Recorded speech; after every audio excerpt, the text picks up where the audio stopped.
The October 8, 2013 regular meeting of the Mentor Exempted Village Board of Education is called to order. This meeting is being held in accordance with Section 3313.15 of the Ohio Revised Code. Mr. Wilson, please call the roll. Mrs. Briner? Here. Mr. Mihawk? Here. Mr. Sparacia? Here. Mr. Tuttle? Here. Mr. Shaw? Here. Please join me in the Pledge of Allegiance. I pledge allegiance to the flag of the United States of America and to the republic for which it stands, one nation, under God, indivisible, with liberty and justice for all. I'd like to welcome everyone to the October 8, 2013 regular meeting of the Mentor Exempted Village Board of Education.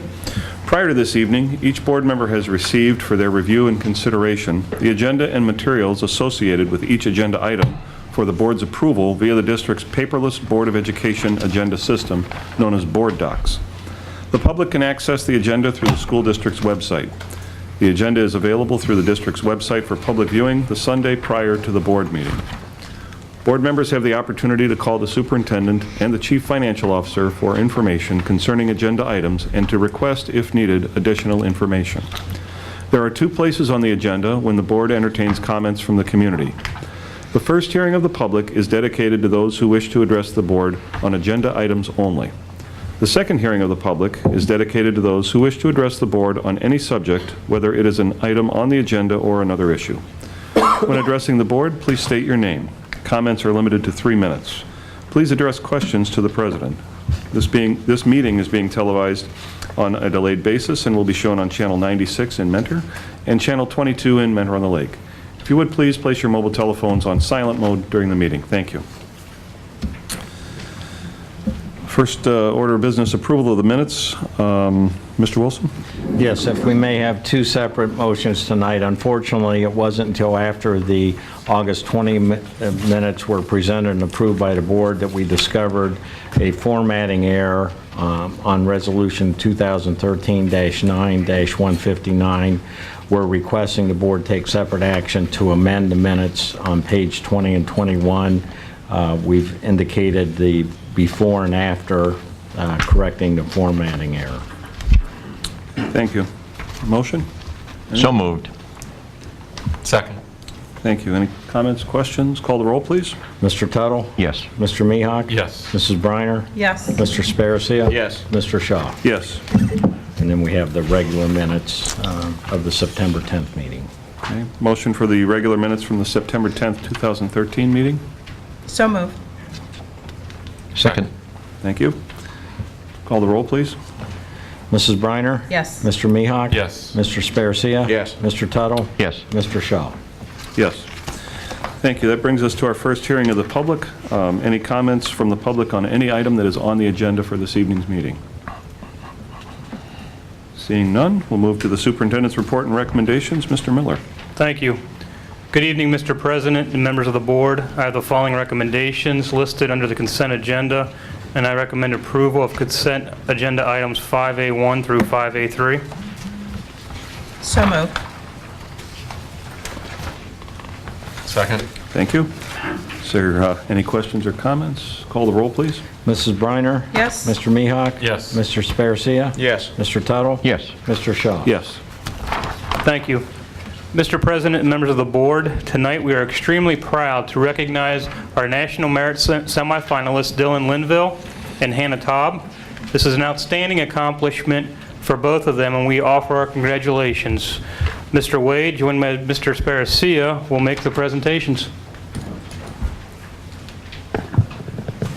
Mr. President, members of the board, Mr. Miller and Mr. Wilson, the National Merit Scholarship Program is an academic competition for recognition and scholarship that began in 1955. High school students enter the National Merit Program by taking the preliminary SAT National Merit Scholarship Qualifying Test, a test which serves as initial screening for approximately 1.5 million entrants. Of the 1.5 million entrants, some 50,000 with the highest PSAT selection index scores qualify for the recognition in the National Merit Scholarship Program. In September, these high scorers are notified through their schools that they have qualified as a National Merit Semifinalist. This past fall, approximately 16,000 students, or about 1/3 of the 50,000 high scorers, are notified that they have qualified as semifinalists. To ensure that the academically talented young people from all parts of the United States are included in this talent pool, semifinalists are designated on a state representative basis. They are the highest scoring entrants in each state. To be considered a National Merit Scholarship semifinalist, must advance to a finalist standing in the competition by meeting high academic standards and other requirements explained to them in the information packets provided by the semifinalist qualification. This year, we are proud to recognize 2 students, Hannah Taub and Dylan Linville, as our National Merit Semifinalists, and wish them luck as they compete in the application process to be selected as merit finalists, which will be announced in April. So if Dylan and Hannah would come up. I saw Dylan, I didn't see Hannah yet. We'd also like to recognize Dylan. He scored a perfect score on the ACT, which is also another recognizable accomplishment. So Dylan, congratulations.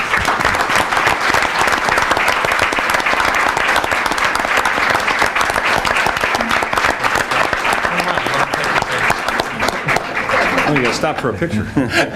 Stop, get a photo?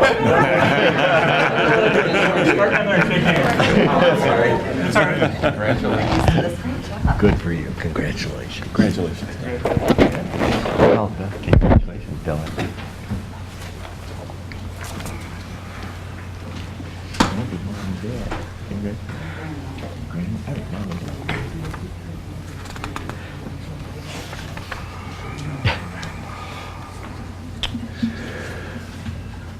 Mr. President and members of the board, every year we recognize our PTA presidents. We all know the importance of parental involvement, and for many, many years, the Mentor PTA has given endless hours of service to the students, staff, and community. And just to go off script for just a second, they have, they're a great asset, not only for our students, but for our administrators and staff, and have been a great sounding board. When we talk about some new initiatives in the district, they are a key, if not the key group, that the administrative team and staff discuss things with to get feedback from. So I appreciate all of their efforts that they do for Mentor schools. We commend them and thank them for their many projects, tireless dedication to all of our students at Mentor. We're going to recognize them tonight. I'm going to ask them to stand up when I announce their name and what school they're at. And we'll start at the high school with Annette Miller.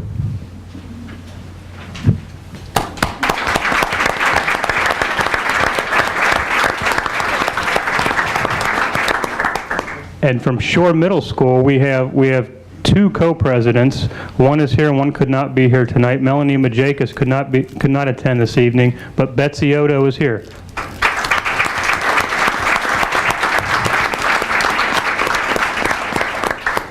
Last night we had a Mentor School Foundation meeting, and during the meeting we took the group around to Bridge, and Rose Kenny, who is the Rose president, was there working late into the evening hours. So we appreciate all the work that she does at Shore.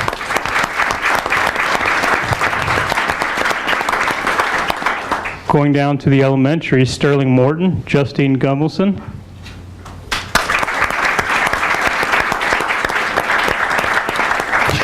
And tonight, representing Rice, Andrea Hotke could not attend, but in her place is one of the other cabinet members, and that's John Morris.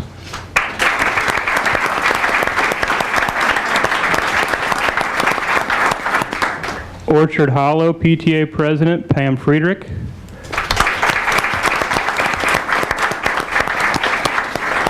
From Lake Elementary, Christine Weiss.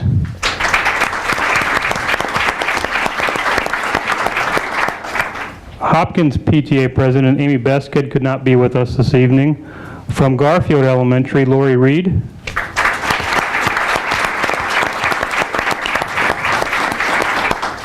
From Fairfax, there are 2 co-presidents. One could not be here tonight, Nikki Smith, but Kim Crawford is here.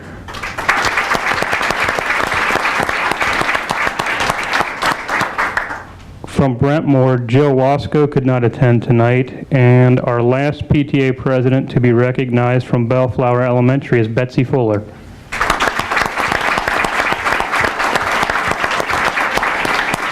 Sincere thanks to those ladies and gentlemen tonight. Thank you very much. One more round of applause if we could, just for the group.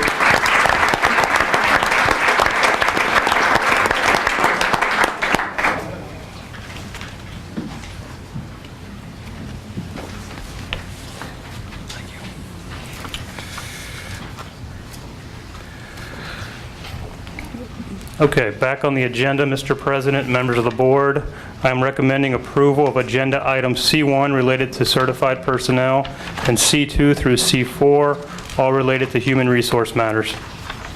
So moved. Second. Any questions or comments? Call the roll, please. Mr. Sparacia? Yes. Mr. Tuttle? Yes. Mrs. Briner? Yes. Mr. Mihawk? Yes. Mr. Shaw? Yes. Thank you. This concludes my part of tonight's agenda. Thank you very much, Mr. Miller. And thank you to the PTA and PTSA presidents. We really do appreciate your service.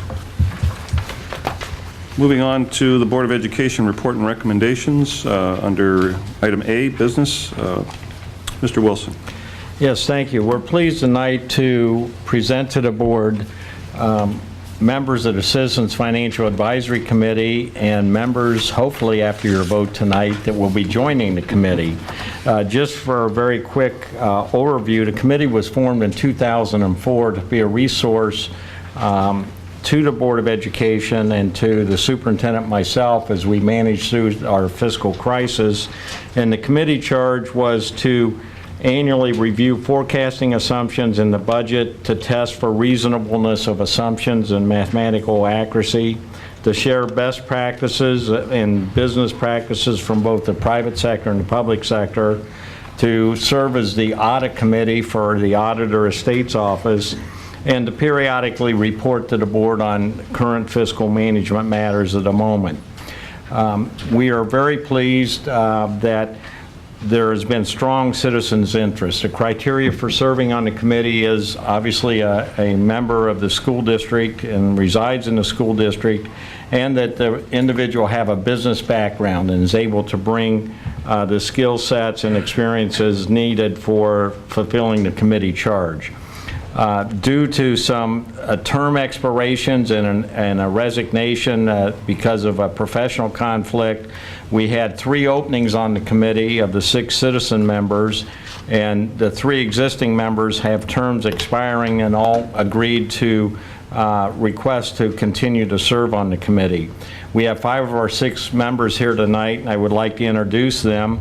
First, for the one person who did not make it, is Pam Trevisano, who is a charter member of the committee. She began in 2004, stepped up during the crisis. Pam owns and operates an independent CPA practice here in town and has been a very critical part as we've matured as a committee. Also being reappointed tonight are 2 members with long service. The first is Pat Rossitani, who owns and operates Lake Credit here in the Mentor area, and was first appointed to the committee in 2006. Next is Janet Molth, who joined the committee in 2007. Janet's the clerk treasurer for Wade Hill Township. We have 3 new members. As the board knows, we advertised. We received 9 applications requesting consideration. All were very strong candidates. The board and the superintendent and I conducted some interviews and identified 3 individuals with a very strong business background that will complement the committee's existing members. An added bonus is they all have children in the school district currently, so it provides a nice balance for the committee. And our 3 new members are Michelle Kaplan, who is the Assistant Finance Director of Beechwood City, Aaron Medvid, Vice President of Lake National Bank, and Bernie Rikachewski, close I hope, Vice President for Volk Optical. And if I could, Janet's in the back, if you could stand up, and Pat Rossitani, our 2 existing members that are going to be reappointed. And in the front row, we have Aaron Medvid, and Michelle, and Bernie.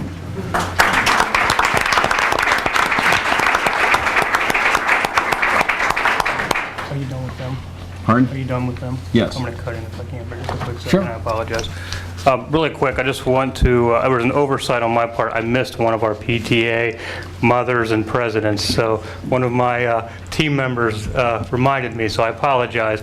From Memorial Middle School is Mary Jo Narici, and I'm sorry, Mary Jo, I apologize.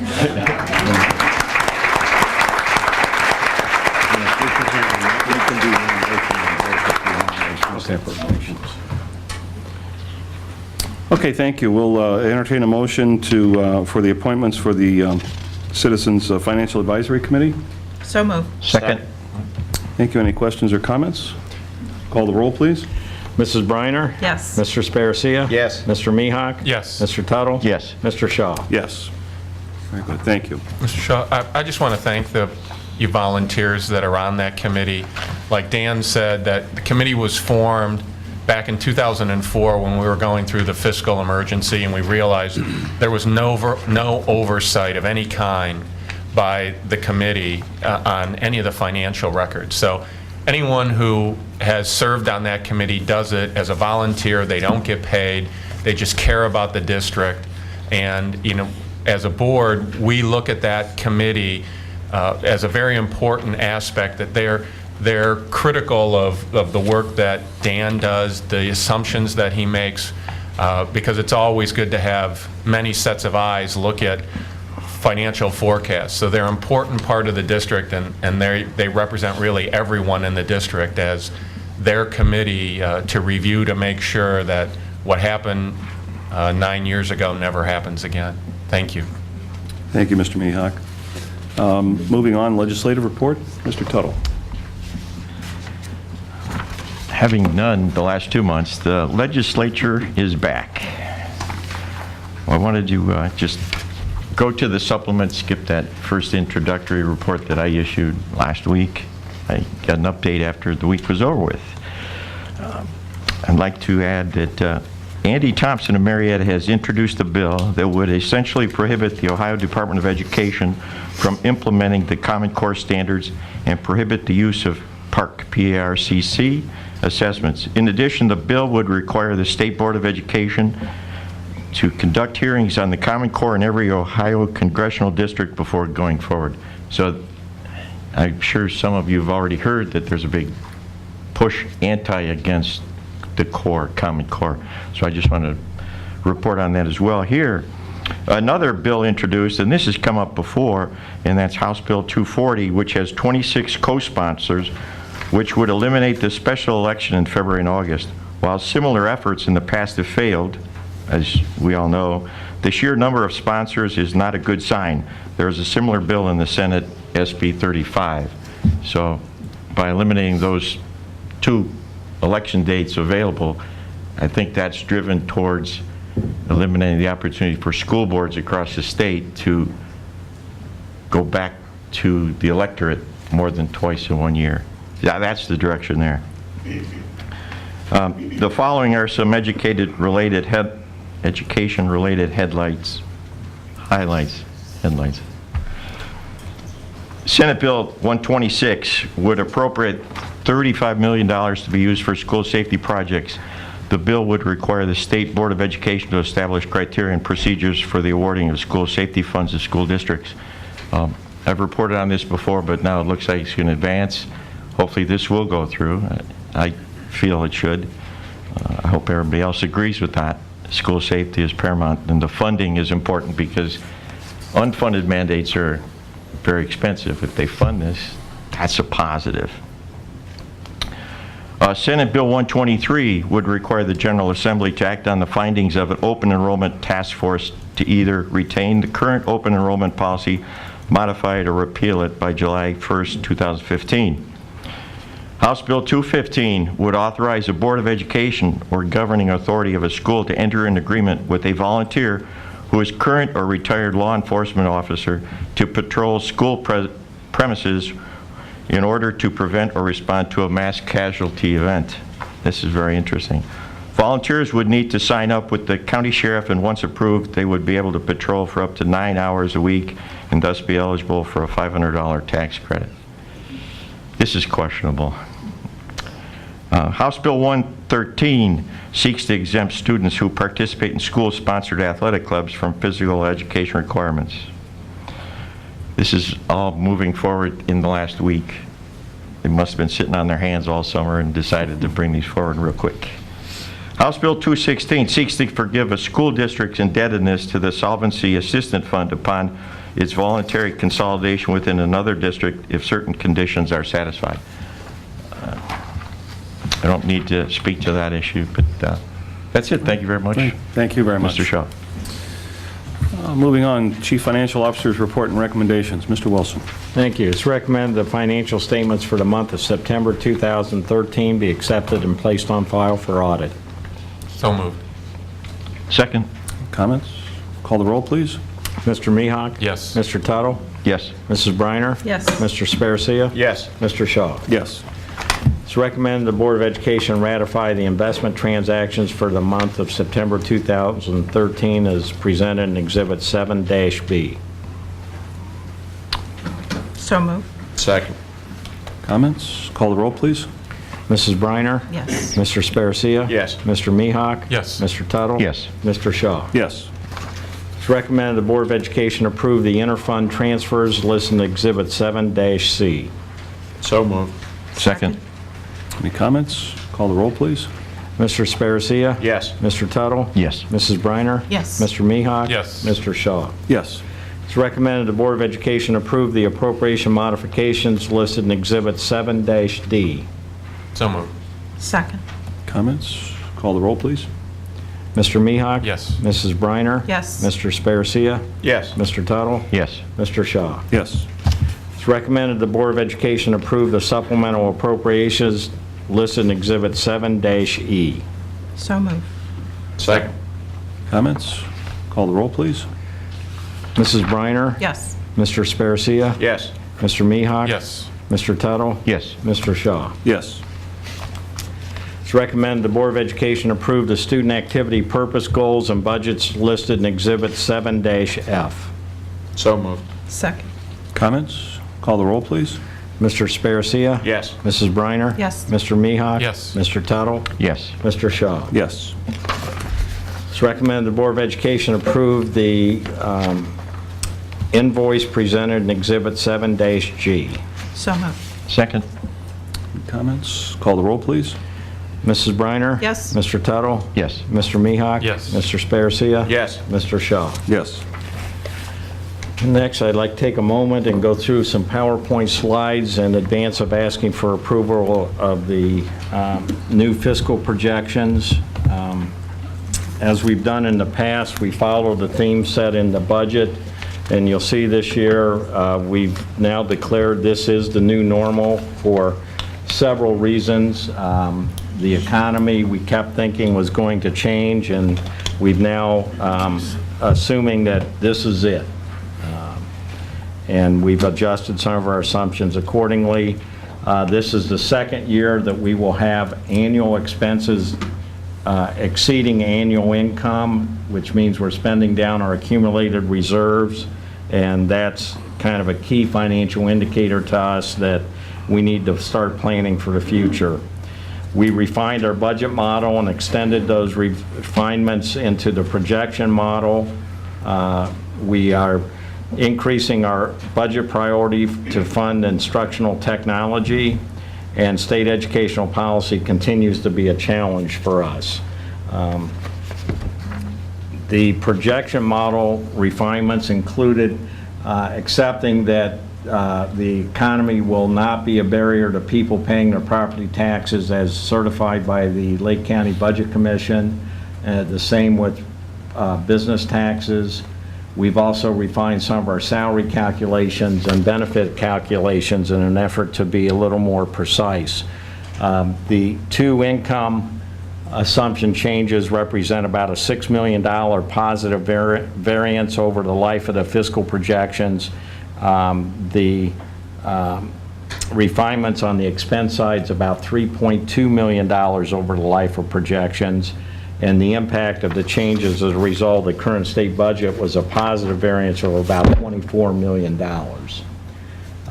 You can see here we've tried to quantify the three major positive variances. We had assumed that we would be treated as a wealthy suburban district, and that would be a disadvantage in the state budget process. In reality, we're now going to receive modest increases for each of the 2 years of the current state budget. We had assumed a continued phase out of tangible personal property reimbursements. That's been delayed for at least 2 years. And we thought casino tax revenues might get rolled into our basic foundation subsidy as the lottery program was. but indeed, for now at least, it stands as an independent revenue source. So those were all positive variances from last year's forecast now that we know what really happened with the state budget. As we talked about this with our annual budget, we've kind of formalized and presented our fiscal management beliefs that are our interpretation of the Board of Education policies, and those support what have been our ongoing need and desire and success by managing the longer-term plans, not what's in the bank today, but what's the impact over the next 5 years. And that has served us very well and continues to be the cornerstone of our fiscal management strategies. A few of the major assumptions that were used for this year's forecast, recognizing again the economy's the new normal, were based on current economic data and bank economist data. We are predicting a 3.7% inflation rate. That's adjusted upward for the uniqueness of public education spending. We're assuming that the next new state budget beginning in 15-16 will continue to view us as a wealthy suburban district, and we're assuming now a 5% reduction in future subsidies. And as I mentioned, we're assuming after the current 2-year budget, the tangible personal property hold harmless phase-out will continue. And as always, we rely on the accuracy of the enrollment projections. We're also assuming no new federal or unfunded mandates, including a second round of sequestration cuts or budget reduction cuts at the federal level in the public education budget. We believe that the healthcare inflation rate will be 10% and adding 2% factor for the national healthcare implications on us as a large employer, and continue to believe special ed expenses will increase at 1.5 times our assumed rate. And this is somewhat of a conservative estimate, but for the last 3 years, we've been fortunate and received premium holidays for electric and natural gas as part of the buying cooperative we are a part of. We did not assume future premium holidays. The bottom line, again, I'll just call your attention to $48,994,000 as we've presented in testimony to the Ohio House of Representatives subcommittee and met with our area legislators. We continue to be negatively impacted by actions taken in 2004 that resulted in a loss of local tax revenues. Over this 5-year forecast period, it's almost $49 million of revenue we would have received had the legislature just done nothing in 2004. You'll see a lot of red numbers on this slide. It's the year-over-year change in projected revenues. And you'll note that since 2010, 2011, every year there's been an actual decrease in revenue and a predicted, oops, that's not 48%, that's 4.8% in 14-15. But we clearly have revenue problems more so than expense problems. Again, referring back to the state tax policy changes and the assumed changes in future state funding of education. Enrollment is slowing, the decline's slowing, but still predicted to see us losing students each year, graduating classes continuing to be larger than incoming kindergarten classes, and some normal regression analysis impacts on the other grade levels. But again, at one time, the numbers were all pushing around 200 students a year, and you're now seeing 2 of the 5 years less than 100 student drop, but we have factored those in. And what that means, of course, is less students means less staffing. That's one of the key financial principles we've adhered to. And we are predicting reductions primarily driven by reduction in number of students as presented on this chart, a total of 38 positions over the 5-year period. Tim, can I ask a question Sure. right there? Is that separate from any potential retirements that would come? Yes. And this very next slide here, you set it up for me perfectly. Oh, you're welcome. Those are absolute reductions in the number of people we expect to be working here. part of the advantage we have is primarily a result of major pension reform in the state teachers retirement system. There's a huge incentive for those eligible to consider retirement before June 30th of 2015.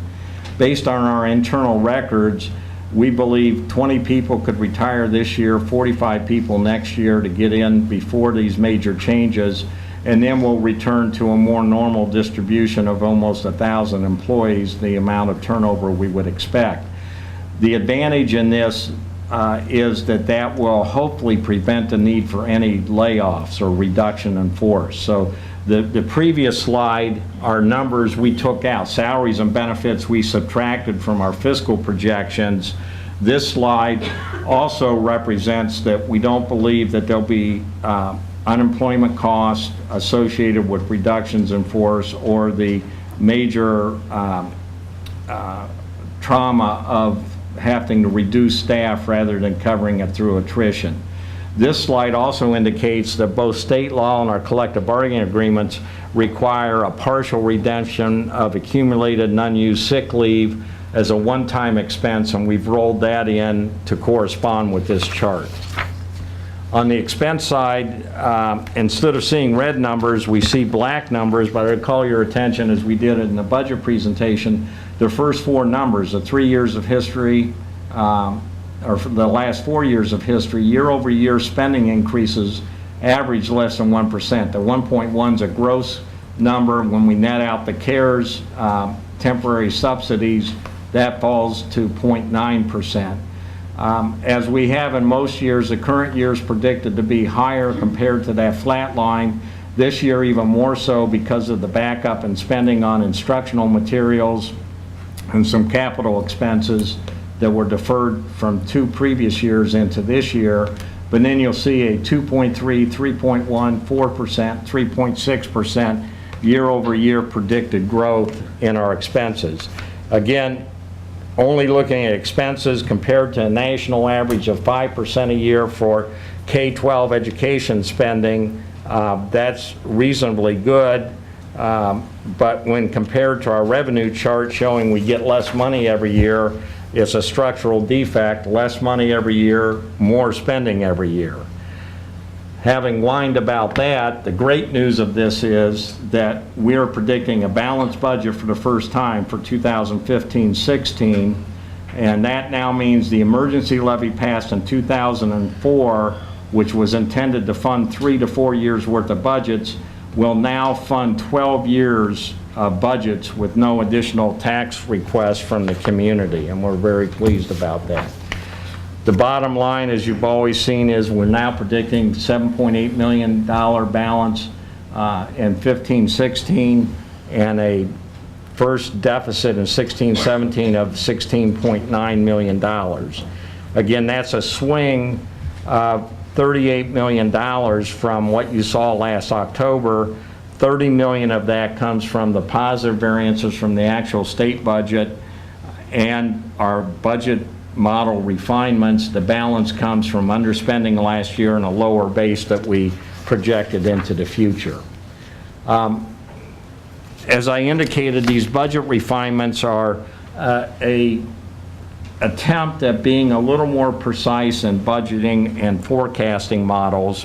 And we did this graphic to kind of illustrate that we're not getting wild and crazy.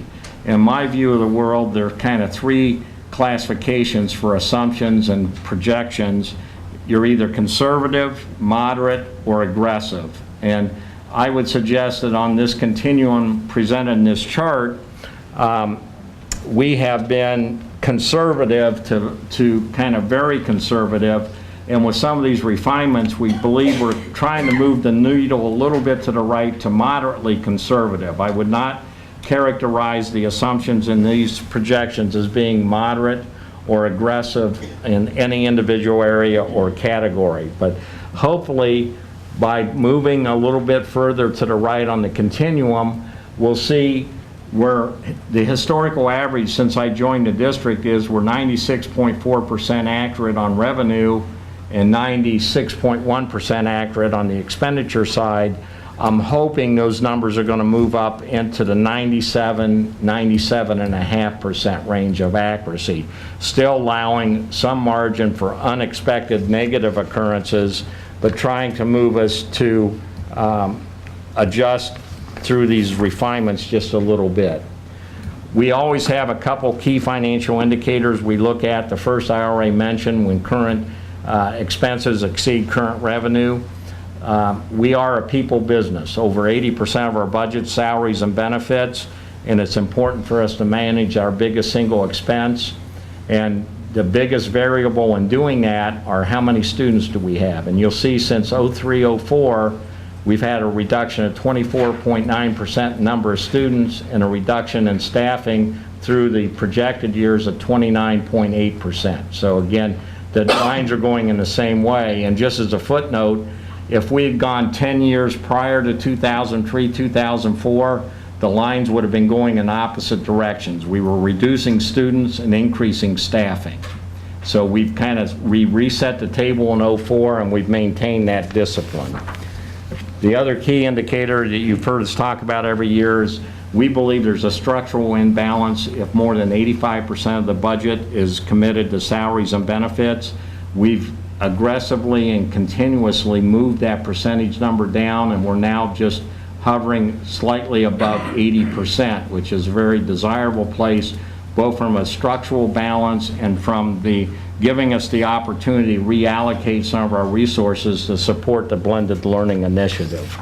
And then our School Finance 101 chart, again, you'll see the green line's income declining, red line was flat for 4 years to the left of the blue arrow, and then goes back to rising. Even if we could flatten out that red line and just imagine that going straight across to the end of the chart, we still have a significant gap between expenses and revenues, and something that eventually we have to address. And finally, our citizen committees members are here tonight, along with Pam, met last week on the 3rd and reviewed the assumptions, and the consensus of the committee was the assumptions are reasonable, the mathematics of it appeared reasonable, and the committee is recommending the board to act favorably on approving the forecast. Thank you, Mr. Wilson. Any comments? I have one comment. I guess what we've been saying this now for a couple of years, and we're not alone as a school district. We don't have a spending problem, we've got an income problem. And that income's being cut to everybody. And I want to congratulate the administration and the whole district of being able to continually try to do things in a more efficient way, where we've taken that levy. When I first got on the board in 2004, when we passed that emergency levy, I asked, how long is that going to last? And they said 5. Dan said 3 or 4. I think I heard 5 years max. It's now 12, and it's probably safe to say we'd be going further than that if we would have just maintained the income levels over the years that we were getting from the state. But that being said, we took a 5-year levy and made it 12 with the help of everybody in the district, and the administration did a great job over that time period of always looking for new ways to do something and trying to save, and I want to congratulate them. Thank you. Yeah, I think 96 is still an A, Dan. So. Okay, any other comments? Okay. Need a motion then. Yeah, we need a motion to So approve moved. the... Second. Thank you. Call the roll, please. Mr. Mihawk? Yes. Mr. Sparcia? Yes. Mrs. Briner? Yes. Mr. Tuttle? Yes. Mr. Shaw? Yes. That completes my report this evening. Thank you, Mr. Wilson. Do we have any unfinished business? I don't believe so. And I don't believe we have any new business. Not that I'm I aware have of. one thing to new mention. business. Yeah, I just wanted to mention in about a month now, the district has a big date coming up. We have an election. 3 seats here are up for election. And I just want to suggest to everyone out there, go vote. If you think the district's in the direction you want to go vote for those folks. If you think the district should have some change, go vote for them. But most importantly, get out and go vote. It's important. It's going to impact your pocketbooks. It's going to impact the education of your children, your grandchildren. So just go out and vote. That's all I wanted to say. Okay. Thank you. We come to our next hearing of the public. If anyone would like to speak at all? Yes. So now's the time. If you'd please come up, give your name. Absolutely.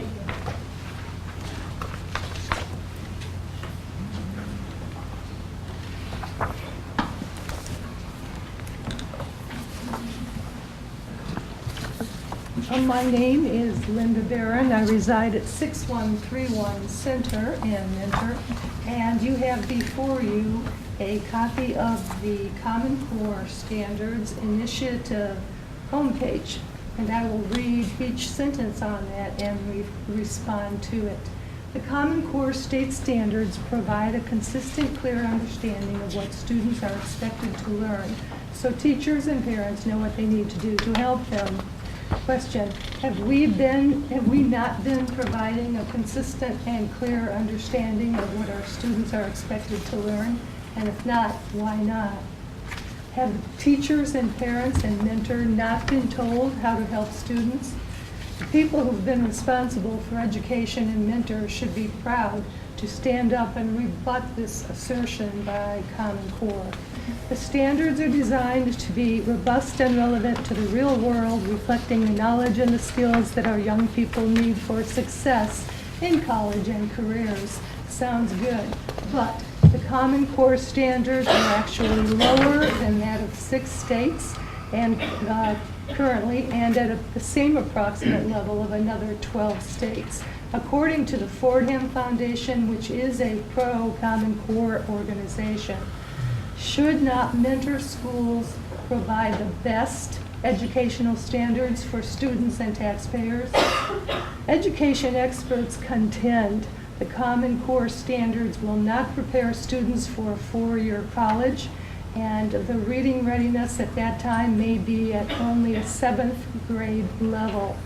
With American students fully prepared for the future, our communities will be best positioned to compete successfully in the global economy.